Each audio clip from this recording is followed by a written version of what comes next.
پھر اس کے بعد اس کا بی سیکشن جو ہے یہ ہے کہتا ہے کہ withdraw any suit, appeal or other proceeding pending in any court subordinated, کہ جو اس کے متحد جو ہیں جو اپیل دعویٰ پینڈنگ ہوگا اس کو withdraw کرے گی اور کسی دیگر کورٹ میں جو ہے وہ انٹرسٹ کر دے گی اور وہ جو کورٹ جو ہے وہ اس کو چلائے گی. آگے اس کے سب سیکشن 1 ہے وہ کہتے ہیں کہ ٹرائی اور ڈسپوز آف دی سیم، وہ جو کورٹ ہے یعنی کہ ڈسٹرکٹ احسان جج صاحب کی کورٹ جو ہے وہ خود بھی جو ہے اس کو اگر سمجھتی ہے کہ وہ اپیل ہے تو اپنے پاس رکھ سکتی ہے، اگر وہ دعویٰ ہے تو ظاہر ہے کسی اور کے پاس بھیج، یعنی کہ اس کو خود بھی اس اپیل کو سننے کا جو ہے وہ اختیار حاصل ہوگا. لیکن اگر دعویٰ ہے تو ظاہر ہے کہ وہ ٹرائل کورٹ میں جائے گا، وہ تو سول کورٹ ہی سنے گا. اب اس کا پارٹ 2 یہ کہتا ہے کہ transfer the same for trial اور disposal to any court subordinate and competent to try اور ڈسپوز آف دی سیم. اس کے پاس یہ اختیار ہے کہ وہ کسی دیگر کورٹ کو جو کمپیٹنٹ ہے اس کو بھی وہ ٹرانسفر کر سکتی ہے کہ وہ کیس سنے اور اس کو ڈیسائیڈ کرے. اور تیسرا یہ ہے کہ retransfer the same for trial اور disposal to the court from which it was withdrawn, یا وہ اسی کورٹ کو دوبارہ جو ہے وہ ٹرانسفر کر سکتی ہے جس کورٹ سے وہ دعویٰ وڈرا یا اپیل وڈرا ہوئی ہو وہ دائر کی جا سکتی ہے. جیسا کہ ہم نے شروع میں یہ بتایا تھا کہ ہم وہ آپ کے سامنے وہ ساری گراؤنڈز رکھیں گے کہ یہ تو اگر کوئی ایک فریق جو ہے وہ کیس کو ٹرانسفر کرنا چاہے تو وہ کن گراؤنڈز کی بنیاد کے اوپر آئے گا. ہم نے جو پہلے ذکر کیا تھا وہ یہ کیا تھا کہ جو فاضل ڈسٹرکٹ جج صاحب اور آنریبل ہائی کورٹ کے پاس جو اختیار ہے وہ ہیں ایڈمنسٹریٹو، اس کے تحت جو ہے وہ خود سے ہی کر سکتے ہیں. لیکن جہاں تک جوڈیشل پاور کا اختیار ہے تو اس کے لیے کسی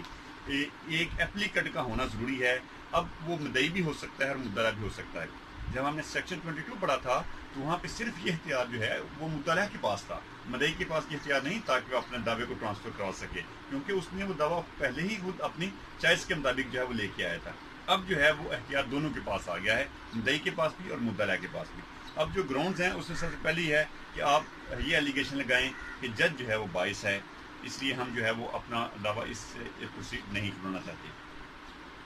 اس کی جو دوسری گراؤنڈ ہے کہ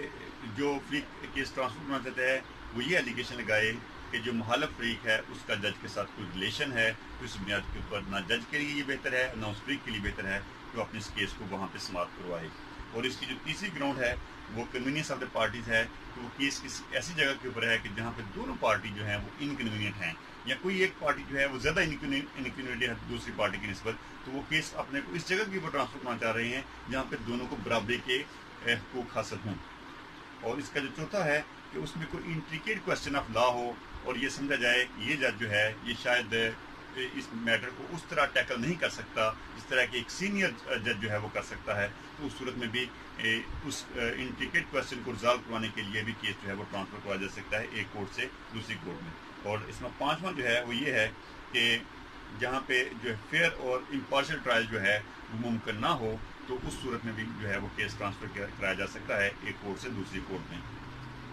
اور چھٹا جو ہے وہ یہ ہے for the interest of justice جو ہے وہ کیس ٹرانسفر کروایا جا سکتا ہے ایک کورٹ سے دوسری کورٹ میں. اور ساتواں یہ جو ہے کہ اس میں کوئی جنرل امپورٹنس کا جو ہے وہ کوشچن انوالو ہو تو اس صورت میں بھی وہ کیس جو ہے وہ کسی ایسی کورٹ میں ٹرانسفر کیا جا سکتا ہے جس کے متعلق جو ہے وہ فادر ڈسٹرکٹ جج صاحب سمجھتے ہوں کہ وہ زیادہ اہل کورٹ ہے، وہ زیادہ بہتر طریقے سے اس میٹر کو ٹیکل کر سکتی ہے. تو یہ ساری وہ گراؤنڈز تھیں جن گراؤنڈز کی بنیاد کے اوپر جو ہے وہ دعویٰ جو ہے یا اپیل جو ہے وہ ٹرانسفر کروائی جا سکتی ہے. ہم نے سیکشن 22, 23 اور 24 جو ٹرانسفر کے ریلیٹڈ تینوں سیکشن تھے وہ تفصیلاً آپ کے سامنے رکھے. اب اس میں مزید جو ہے وہ سیکشن 24A بھی جو ہے وہ اس کے ساتھ اٹیچ ہے. وہ یہ کہتا ہے کہ جب فاضل ڈسٹرکٹ جج صاحب یا آنریبل ہائی کورٹ نے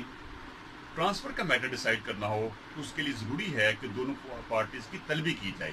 اور اس کے بعد جو ہے طلبی کرنے کے بعد ان کو سماعت کیا جائے، اور سماعت ہونے کے بعد جو ہے وہ آگے اس کا فیصلہ کیا جائے. اور اس کے لیے ضروری ہے کہ اگر تو پہلے سے ہی کوئی ڈیٹ مقرر ہے تو پھر تو وہی ڈیٹ جو ہے وہ فکس کی جائے، یا وہ جو کورٹ ہے وہ خود سے بھی ایک نئی تاریخ جو ہے وہ فکس کر سکتی ہے کہ آپ نے فلاں ڈیٹ کو فلاں جج صاحب کے سامنے پیش ہونا ہے، اور پھر اس کے بعد وہاں سے سماعت شروع ہوگی. جب وہ کیس ٹرانسفر ہوگا اور نئی کورٹ میں جائے گا تو اس کورٹ کے پاس بھی وہی سارے اختیارات ہوں گے جو کہ جو اس سے پہلے والے جج صاحب کے پاس تھے، اور جو کام پہلے ہو چکا ہے اس دعوے کے اوپر وہ جو ہے وہ دونوں فریقین کے لیے پابند ہوگا کہ وہ جو ہے وہ اس کو بالکل ایسے ہی سمجھے جیسے کہ اسی جج صاحب نے کیا ہے. اس لیے وہ پرانے اس ورک کے اوپر جو ہے وہ اس فائل کے اوپر جو ورک ہوا ہے اس کے اوپر کوئی اعتراض نہیں کر سکتے. تو یہ تھا تفصیلاً جو ہے وہ سیکشن 22, 23 اور 24A ہم نے آپ کے سامنے رکھا. امید ہے کہ یہ سیکشن جو ہے وہ آپ کے لیے. اچھا بلی صاحب، جو ابھی آپ نے لیکچر دیا ہے اس کے متعلق میرے ذہن میں سوال ہے، جو ٹرانسفر آف کیسز کے بارے میں لیکچر ہوا اس کے متعلق اس میں میرے ذہن میں سوال یہ ہے کہ جب ایک جو ڈسٹرکٹ اینڈ سیشن جج ہے وہ ایڈمن پاور استعمال کرتے ہوئے کیس کو کسی دوسری عدالت میں ٹرانسفر کر دیتا ہے، تو جو پرسن ہے جس نے کیس کو ٹرانسفر کروایا اگر وہ سمجھتا ہے کہ میں اس آرڈر سے بھی اگریڈ ہوں تو ایسی صورت میں وہ کیا کرے گا؟ بہت شکریہ جی. جہاں تک آپ کے سوال کا تعلق ہے کہ جس طرح کہ ہم نے تفصیل کے ساتھ آپ کے سامنے رکھا تھا کہ 3 قسم کے ٹرانسفرز ہیں کہ ایک جو ہے وہ ڈیفینڈنٹ سیکشن 22 کے تحت اپنا کیس ٹرانسفر کروا سکتا ہے، اور پھر اس کے بعد 24 کے تحت جو ہے وہ ڈسٹرکٹ جج صاحب اور ہائی کورٹ کے پاس ایڈمنسٹریٹو اختیار ہے کہ وہ خود سے بھی کسی پالیسی کے تحت کیس جو ہے وہ ٹرانسفر کر سکتے ہیں ایک کورٹ سے دوسری کورٹ میں، یا کوئی اگریڈ بندہ بھی آ جاتا ہے. تو آپ کا سوال ہے کہ ایک دعویٰ جو ہے وہ ڈسٹرکٹ جج صاحب نے ایڈمنسٹریٹو پاور استعمال کرتے ہوئے ٹرانسفر کیا ہے ایک کورٹ سے دوسری کورٹ میں. تو جو بندہ فار ایگزامپل وہ دوسری کورٹ میں جاتا ہے تو وہ سمجھتا ہے کہ شاید مجھے یہاں سے انصاف کی امید نہیں ہے، اب وہ اپنے آپ کو گریو سمجھتا ہے اس آرڈر سے، تو اس کے خلاف وہ کیا کر سکتا ہے؟ اچھا، اس کے خلاف کوئی اپیل نہیں ہے، کوئی نگرانی نہیں ہے، کوئی پٹیشن نہیں ہے ہائی کورٹ کی، کیونکہ یہ اختیار جو ہے وہ اس نے استعمال کیا تھا اس آنریبل ہائی کورٹ نے یا ڈسٹرکٹ کورٹ نے بطور ایڈمنسٹریٹو پاور کے. اب اس آرڈر کے خلاف جو ایک ڈسٹرکٹ جج جو ہے وہ بطور ایڈمنسٹریٹو اختیار استعمال کرتے ہوئے پاس کرتا ہے اور کیس کو ایک جگہ سے ٹرانسفر کرتا ہے، اس کے خلاف کوئی اپیل نہیں ہے، کوئی رویہ نہیں ہے، کوئی ریٹ پٹیشن نہیں ہے. اس کا طریقہ کار یہ ہے کہ جو بندہ گریوڈ ہے اب وہ دوبارہ 24 کے تحت آئے گا اور یہ کہے گا کہ جس کورٹ میں یہ کیس ٹرانسفر ہوا ہے یہ کورٹ جو ہے یہ فلاں طریقے سے بائسڈ ہے یا اس میں فلاں بندے کے جج صاحب تعلق ہیں. اب وہ دوبارہ جو ہے پہلے جج صاحب نے جو ڈسٹرکٹ جج صاحب اس نے اپنا اختیار استعمال کیا تھا ایڈمنسٹریٹو کا، اب وہ آگے جوڈیشل اپلیکیشن، اب اس کے اوپر جوڈیشل اختیار استعمال کرتے ہوئے آرڈر کرے گا. اب اگر کوئی بندہ گریوڈ ہوگا تو اس کے خلاف جو ہے وہ ہائی کورٹ میں جائے گا اور وہاں پہ جا کے پٹیشن فائل کرے گا. Thank you.